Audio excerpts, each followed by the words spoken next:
உதயசூரியனால் மறையும் மாமக கட்சி பதிவை ஏன் நீக்கக்கூடாது? ஜவாஹிருல்லா கட்சிக்கு பறந்த ஈசி நோட்டீஸ். 6 ஆண்டுகளாக எந்த தேர்தலிலும் போட்டியிடாத அரசியல் கட்சிகளை தேர்தல் ஆணைய பட்டியலில் இருந்து நீக்க திட்டமிடப்பட்டிருக்கிறது. ஏற்கனவே தமிழகத்தில் 24 கட்சிகளுக்கு நோட்டீஸ் அனுப்பப்பட்ட நிலையில் திமுக கூட்டணியில் இருக்கும் மனிதநேய மக்கள் கட்சி பதிவை ஏன் நீக்கக்கூடாது என தேர்தல் ஆணையம் அக்கட்சி தலைமைக்கு நோட்டீஸ் அனுப்பியுள்ளதாக தகவல் வெளியாகியுள்ளது. அந்த கட்சிக்கு 2 எம்எல்ஏக்கள் இருந்தாலும் இருவரும் உதயசூரியன் சின்னத்தில் போட்டியிட்டு வெற்றி பெற்றவர்கள் என்பது குறிப்பிடத்தக்கது. இந்தியா முழுவதும் பிரதான கட்சிகள் தவிர்த்து சிறிய கட்சிகளும் லெட்டர் பேட் கட்சிகளும் இருக்கின்றன. ஆட்களே இல்லாவிட்டாலும் ஒருவரால் கட்சி ஆரம்பிக்க முடியும். அப்படி நம் நாட்டில் கட்சிகள் ஆயிரக்கணக்கில் இருக்கின்றன. தமிழகத்திலும் அப்படித்தான்.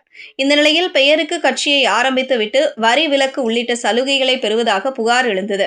இதனையடுத்து இந்திய தேர்தல் ஆணையம் 345 பதிவு செய்யப்பட்ட அங்கீகரிக்கப்படாத அரசியல் கட்சிகளை முதற்கட்டமாக பட்டியலில் இருந்து நீக்கும் நடவடிக்கையை தொடங்கியுள்ளது. 2019 முதல் கடந்த 6 ஆண்டுகளாக ஒரு தேர்தலில் கூட போட்டியிட வேண்டும் என்ற அத்தியாவசியமான நிபந்தனையை நிறைவேற்ற தவறியுள்ள மற்றும் இருப்பிடம் கண்டறிய முடியாத கட்சிகள் என்பதன் காரணமாக 345 பதிவு செய்யப்பட்ட அங்கீகரிக்கப்படாத அரசியல் கட்சிகளை முதற்கட்டமாக பட்டியலில் இருந்து நீக்குவதற்கான நடவடிக்கையை இந்திய தேர்தல் ஆணையம் தொடங்கியுள்ளது.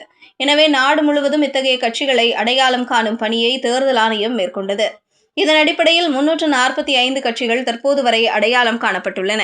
தமிழகத்தில் அதுபோன்று 24 அரசியல் கட்சிகள் செயல்பட்டு வருவதாக கூறப்படுகிறது. அந்த பட்டியல் தமிழ்நாடு தேர்தல் அதிகாரி அர்ச்சனா பட்நாயக்கு அனுப்பி வைக்கப்பட்டுள்ளது.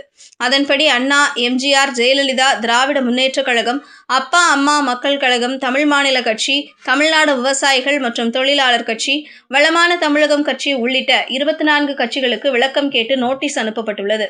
மேலும் அனைத்திந்திய ஆதித்தனார் மக்கள் கட்சி, அனைத்திந்திய பெண்கள் ஜனநாயக சுதந்திர கட்சி, அம்பேத்கர் மக்கள் இயக்கம், அனைத்திந்திய சமுதாய மக்கள் கட்சி, Indians victory party, Mahabharat Mahajan Sabha, மக்கள் நீதி கட்சி, இந்தியா மீனவர் மக்கள் முன்னணி, நல் வளர்ச்சி கழகம், தேசிய ஸ்தாபன காங்கிரஸ், தேசியவாத அறக்கட்டளை காங்கிரஸ் ஆகியவற்றுக்கு நோட்டீஸ் அனுப்பப்பட்டுள்ளது. இந்த கட்சிகள் உரிய விளக்கம் அளிக்காவிட்டால் தேர்தல் ஆணையத்தின் பதிவு செய்யப்பட்ட அங்கீகரிக்கப்படாத கட்சி பட்டியலில் இருந்து நீக்கப்படும் என கூறுகின்றனர் தேர்தல் ஆணைய அதிகாரிகள்.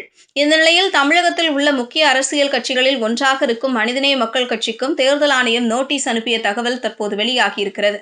ஜவாஹிருல்லாவை தலைவராக கொண்டு செயல்பட்டு வரும் இந்த கட்சி 2019 ஆண்டு முதல் 6 ஆண்டுகளாக தேர்தலில் போட்டியிடவில்லை என்பது குறிப்பிடத்தக்கது.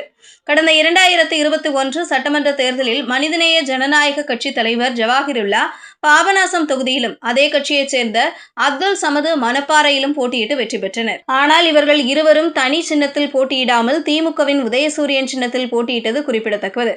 தற்போது ஜவாஹிருல்லாவும் அப்துல் சமது ஆகிய இருவரும் திமுக சட்டமன்ற உறுப்பினர்களாகவே சட்டமன்றத்தில் இருக்கின்றனர். அதனால்தான் அந்த கட்சிக்கு நோட்டீஸ் அனுப்பப்பட்டுள்ளதாக கூறப்படுகிறது.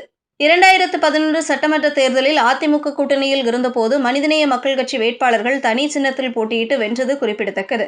அதற்கு பின்னதாக 2014 மக்களவைத் தேர்தல், 2016 சட்டமன்ற தேர்தல் ஆகிய தேர்தல்களில் தனி சின்னத்தில்தான் போட்டியிட்டனர். அதற்கு பிறகான தேர்தல்களில் அக்கட்சி அதிகாரப்பூர்வமாக போட்டியிடாததால் அந்த கட்சிக்கு நோட்டீஸ் பறந்திருப்பது குறிப்பிடத்தக்கது. செய்திகளை உடனுக்குடனும் துல்லியமாகவும் தெரிந்து கொள்ள News 10 தமிழ் சேனலை பின்தொடருங்கள்.